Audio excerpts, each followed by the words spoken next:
Welcome to Canusa Street, a podcast at the intersection of the issues and policies between Canada and the United States. Here are your hosts, Beth Burke and Chris Sands.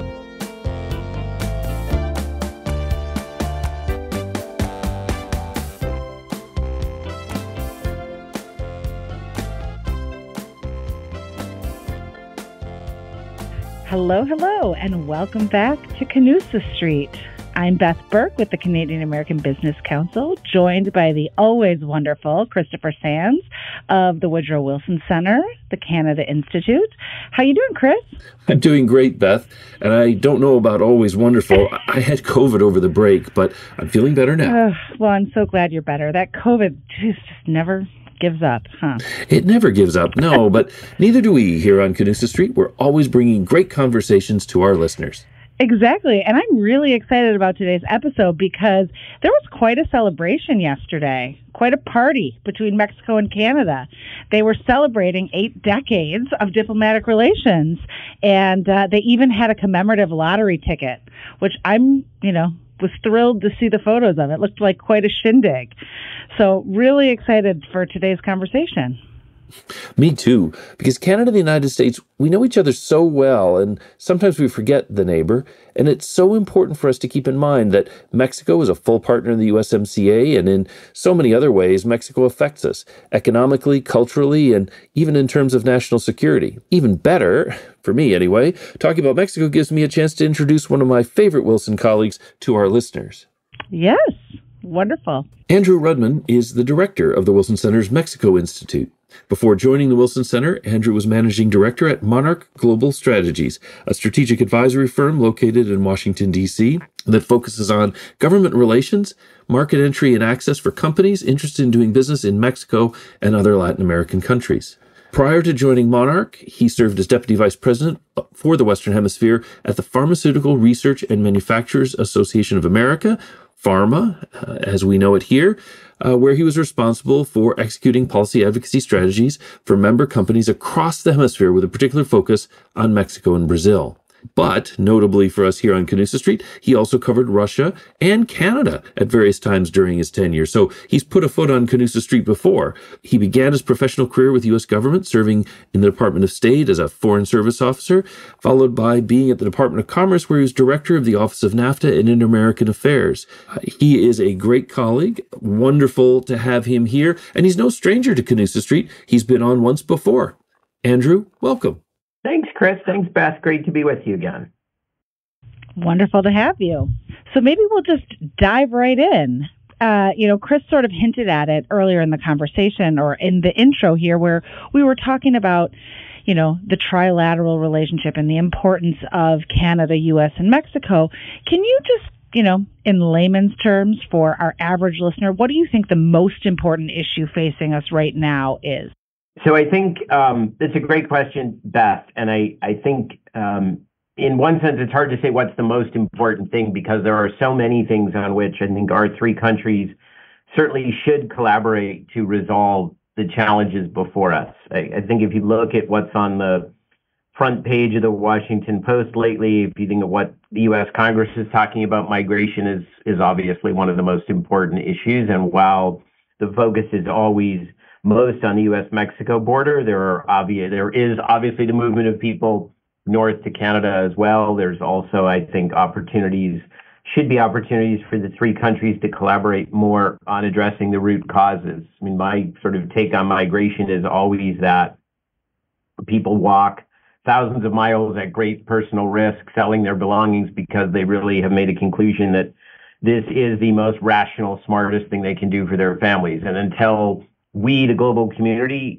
help those countries find reasons for people not to move, they're going to keep moving. So migration comes to mind. The one that you and Chris alluded to that we always think about, of course, is USMCA. And I think specifically, if we think about the nearshoring trend and how do we as a region capitalize on that, how do we both make sure that our region remains, or all 3 of us make sure that our region remains the most competitive in the world and that we have the workforce development to create the people able to fill the jobs. That's really important. I think also that we think through some of the political and security implications of that collaboration. Things like where do we, how are we drawing the line between, Chinese investment that's just, investing to promote jobs, and where are there some security challenges? So I think those are, among the many things we could talk about.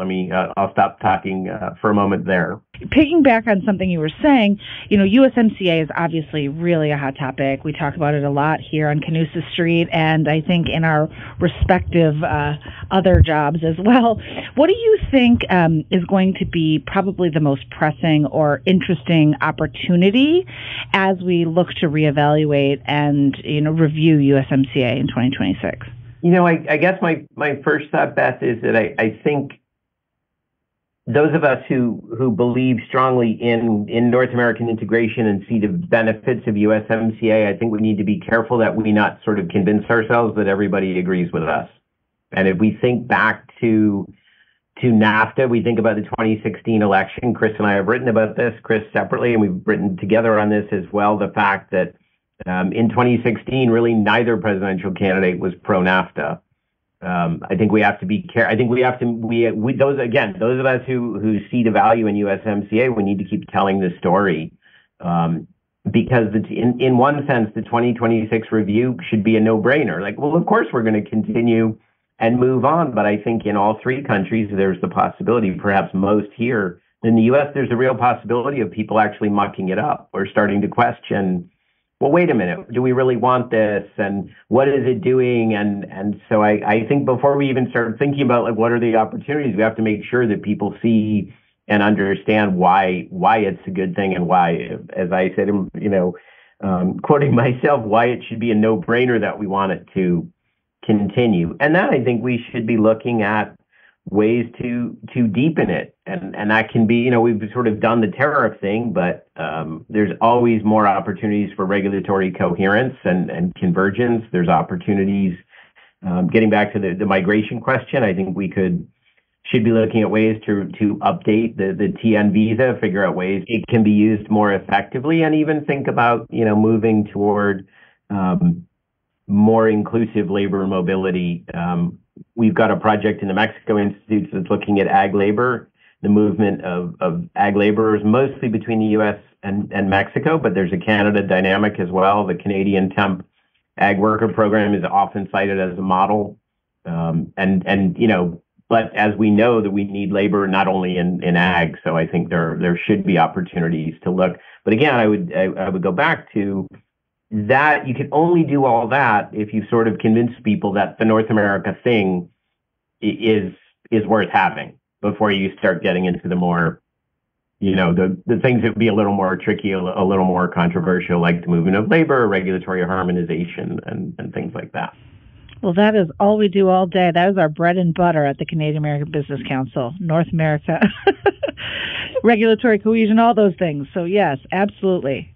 I remember, I think when Chris and I probably first met, when I was at Commerce, and we would talk about the tyranny of small differences between the U.S. and Canada, and over things like how orange our cheese crisps or cheese curls could be. Well, another great line, Andrew, I always think is Porfirio Diaz's famous line that poor Mexico, so far from God, so close to the United States. But in this period of 80 years since the establishment of diplomatic relations, there's a sense in which you could repackage that and say, poor Mexico, so far from Canada, so close to the United States. And it's made the geography of that, with the big U.S. in the middle, has made it, I think, over the years, particularly when technology was a bit more basic in 1944, when relations started, much harder for Canadians and Mexicans to interact, for the governments to develop friendships. Do you think today there's at least a greater mutual understanding of each other? Has the interaction that we've had since NAFTA given Mexicans, a greater appreciation for where Canada fits in? I think so, Chris, but I still feel, again, I'm very much believe in the idea of North America and that we should collaborate trilaterally. But I think the reality remains that in many ways it's still three bilateral relationships, two of which are far bigger than the third, right? I mean, the amount of trade between Mexico and Canada is tiny, certainly compared to U.S.-Canada or U.S.-Mexico trade. As you point out, the geography, I mean, right? It's just the reality. I was talking to someone the other day. It's, we're not going anywhere. Mexico's not going anywhere. The U.S. isn't going anywhere. Canada's not going anywhere. But I do think there's certainly more appreciation in Mexico of Canada and in Canada of Mexico, more awareness. And at the risk of maybe being really provocative, I think in some way the Trump administration decision or threat to tear up NAFTA and the insistence on renegotiating may have pushed Canada and Mexico together more. From being in the private sector at that point, it often seemed like it was the Mexican and Canadian governments and the three private sectors against the Trump administration. So I think it's kind of weird to say, but I think there was sort of that sense of a common enemy pushing the two. And I think as you and I know, Chris, the business communities collaborate extensively and interact a lot. And again, I really think that was because they suddenly saw this external threat, or in a sense, internal threat, but this threat to something that is to something that nobody, well, of course we're going to have NAFTA. What are you talking about? And all of a sudden it's like, wait a minute. Somebody actually wants to tear this up. It's been fascinating, too, since we've had USMCA come in. Something that we thought might have happened with NAFTA, but has happened much more since we had the agreement, is Canada and the United States teaming up to challenge on labor rapid reaction and a couple of other areas, Mexico, where it isn't meeting its obligations. And yet, while we've seen more of that, we've also not seen Mexico sort of circle the nationalist wagons and reject this. In fact, the AMLO government's been very willing to help root out those cheaters who are not paying their workers enough or are not doing the right things. How do you explain that dynamic? Have we reached a different era, or is this something that's going to be tied to AMLO himself or just the early days of USMCA? Well, I think what USMCA does on labor in many ways is reinforce Mexico's 2019 labor reform, because Mexico itself recognized that some of these labor contracts weren't terribly democratic, that workers really didn't know what the union leaders had agreed to. And so I think in that sense, it's a little bit easier because USMCA is another tool to help the Mexican government do what the Mexican government wanted to do anyway. Mm-hmm. I think, if the number of cases proliferated, or if, and this was a concern when the provisions were being negotiated, I can remember Mexican officials were really afraid that the rapid response mechanism would be used as a non-tariff barrier. Mm-hmm. And I think the fact that so far, most, if not all I think all the cases had been resolved, there essentially was a finding that yes, there was a violation and it had to be corrected. And I think as long as it continues to work and it isn't used frivolously or excessively, I think it'll work. If the U.S. and Canada brought 300 claims tomorrow, again, maybe they'd all be legit. But if it started to be a proliferation of claims and you started to really question the validity, then obviously things could change. But I think it made sense, right? The three governments recognized, yes, we need to fix this. The one thing the Mexicans will often point out, of course, is, and we all know this, it's a very one-sided provision. The U.S. and Canada can far more easily challenge labor issues in Mexico than vice versa. Very true. So switching gears just a bit, most of our listeners know that there is a U.S. election coming up in November, but some may be surprised to hear that there is a Mexican election in June. So we would love to hear from you what you think is at stake in the election and what that would mean for, the dynamics of this relationship. Yeah, I think, Beth, I would start by saying I don't think the dynamics of the relationships change dramatically depending on who wins the Mexican election. This is outside, I think, the scope of this conversation. Who wins here might have an impact.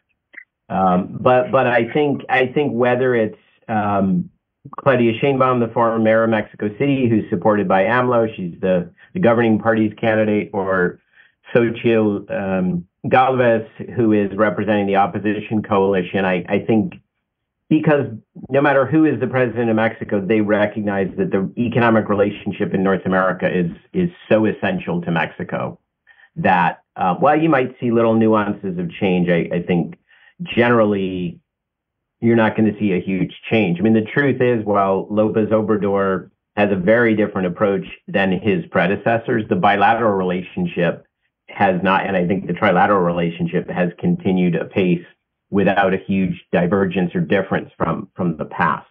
The issues that are faced in Mexico, I'll do, if you let me, a shameless plug. Back in November, we published a booklet called Mexico's Next President, Challenges and Recommendations, in which we looked at 6 issues that we think the next Mexican president will have to address. And there are 6 issues where bilateral or trilateral collaboration is, if not essential, certainly would be beneficial. And those were energy, migration, nearshoring, security, USMCA, North America, and water. And those are all issues that are important. I think for the Mexican electorate, security is one of the most important issues. Both personal security, which is obviously important to everybody, but also the questions of security that relate, again, sometimes more bilaterally, U.S.-Mexico, to the flow of fentanyl north and weapons south and money laundering and the role of criminal gangs in migration and human smuggling. So those are all issues that are important. The other issue that's really important from the Mexican perspective is essentially Mexican democracy and Mexican institutions. And the current administration has frequently attacked the Independent Electoral Authority. They are, as far as we know, planning to introduce constitutional amendments next Monday that would eliminate many of the independent agencies. So there are some real concerns that I think legitimate concerns that people in Mexico have about what will become of Mexican democracy, of the independence of institutions, and sort of the transparency and predictability that I think we all look for and expect. And that, of course, is one of the great aspects or benefits of NAFTA and then USMCA was that predictability. So those are some of the issues that folks will be thinking about. That's really helpful. I also feel like we have to point out that both of the presidential candidates in Mexico are women. So, that's a milestone that neither Canada or the U.S. have achieved, which is quite remarkable. Right. Well, Mexico, under law, 50% of the candidates have to be women. As you're alluding to, I think this is really the important piece of it. I think when this provision was first implemented, what would often happen is parties would put up women in first seats, either less important ones or ones that they knew they weren't going to win anyway.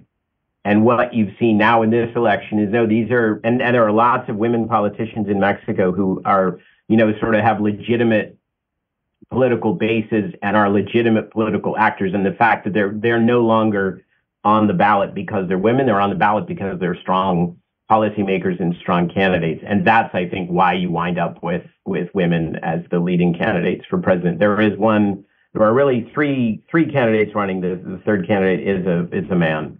But the likelihood is that one of the two women will, in fact, be Mexico's next president.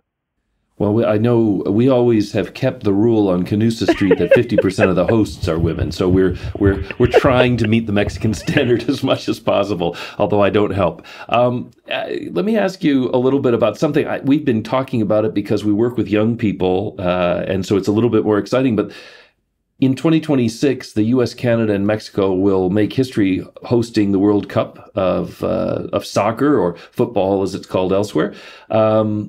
And it's an amazing thing. 3 countries, a huge territory. How do you think we are preparing for that opportunity? And is that something you think that will bring us together? Or do you think that sporting milestone, I mean, Canada does get a couple games. It may be their only chance to host the World Cup because of just the logistics and so on. But do you think this has got a sort of upbeat for North America, or is it going to be something that we may wish we'd never done?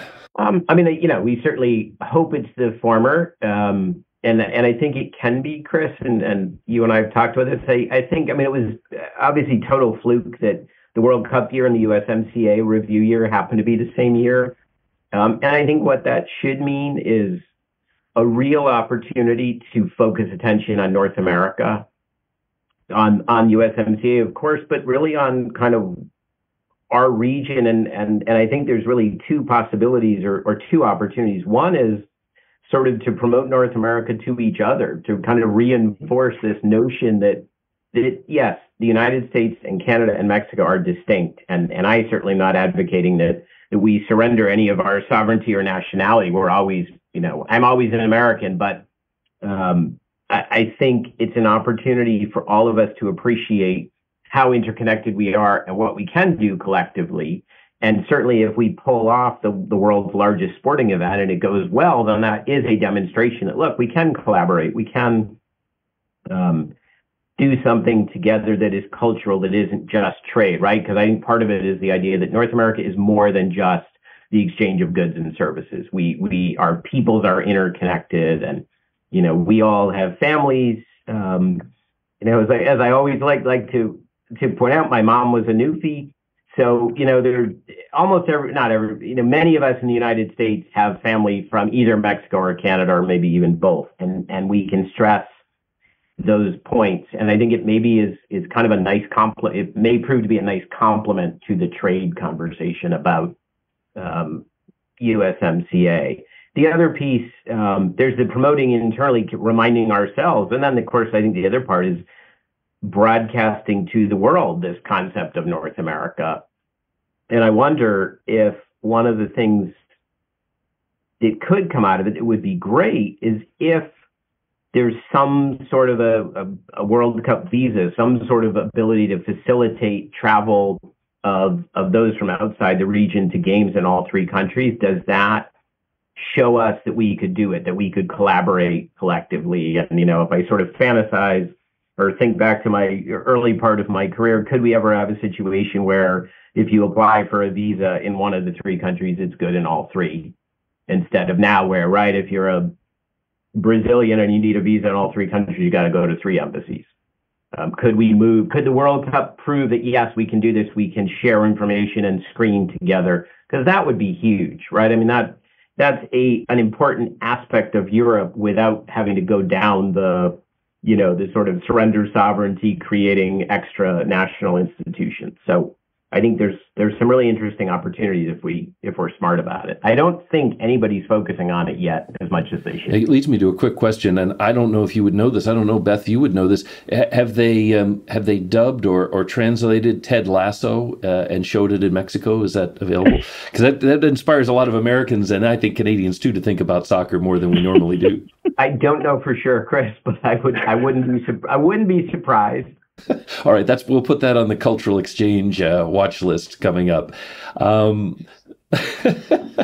I wanted to ask for me, kind of my last question about something that's near and dear to my heart, which is the auto industry. One of the big decisions we've had in dispute settlement between the U.S. and Canada and Mexico has been over the automotive rule of origin, and the U.S. lost that case. We had come up with a rather expansive definition of how origin should be calculated, one that definitely benefited us, but made both Canada and Mexico nervous. The U.S. lost that case, but has yet to implement the decision. How much do you think that unwillingness to implement the decision or delay is putting USMCA at risk? Does the U.S. have to show it will bend to the decisions against it in order for everyone to have confidence that it is going to work? My short answer to that, Chris, is yes. I think that if the countries don't accept they're happy to win, they need to accept when they lose, and they need to implement. And I think there's a real concern that if the U.S. doesn't implement, if Canada doesn't implement on cases when it loses, if the countries don't move forward with cases, they sort of start and stop and don't push forward. If the energy case with Mexico is the obvious example where both the U.S. and Canada have made very clear they think that AMLO's energy reforms violate the agreement, and yet we haven't moved forward for a panel, probably for reasons that have less to do with energy and more to do with domestic politics. particularly in the U.S. No, I think we have to implement, because otherwise, if you don't implement the terms, even when you lose, then I think the agreement loses its value. I think that was maybe one of the problems with, or criticisms of NAFTA, if everybody recalls, that it was really easy to stall on the panels and just never name panelists, and so you never got anything resolved. So no, I do think it's an issue. I think we lost, and we need to implement, and we should move forward on the cases that haven't gone forward yet. I know that this is more your bailiwick than mine, Chris, but I know that the issues of Canadian dairy continue and have gone on for decades, as has softwood lumber. I mean, those things have to get. I think if you're not willing to implement when you lose, then there's no reason. Then why would you expect the other countries to implement when they lose? And then what have you got? You don't have really much credibility. Absolutely. And on dairy, I think there's concern that Canada isn't implementing fully its commitment under USMCA. And so there's an example. How can we hold them to their commitments if we don't get held to ours? But I'm, you and I could talk about this until the cows come home. So no dairy joke intended. But Beth, you're a Wisconsin person, so I know you appreciate cow jokes, I guess. Yeah, always. But because I live in Wisconsin, I am a little bit, timid to jump in on the dairy dispute. I try to just stay out of it and enjoy my cheese.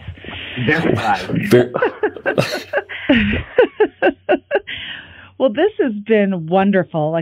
Thank you so much for joining us on Canusa Street. We really enjoy hearing all of your insights. I think it's going to be a really exciting time for all three countries. We've got a lot of elections coming up on all sides of every border in the next, few years here, USMCA. It's just really going to be a happening time. So we should all stay in touch and keep this conversation going. Let's definitely do that. Thanks again for the invitation. Great to talk to both of you. And it's great to have you here on Canusa Street, Andrew. You're always welcome.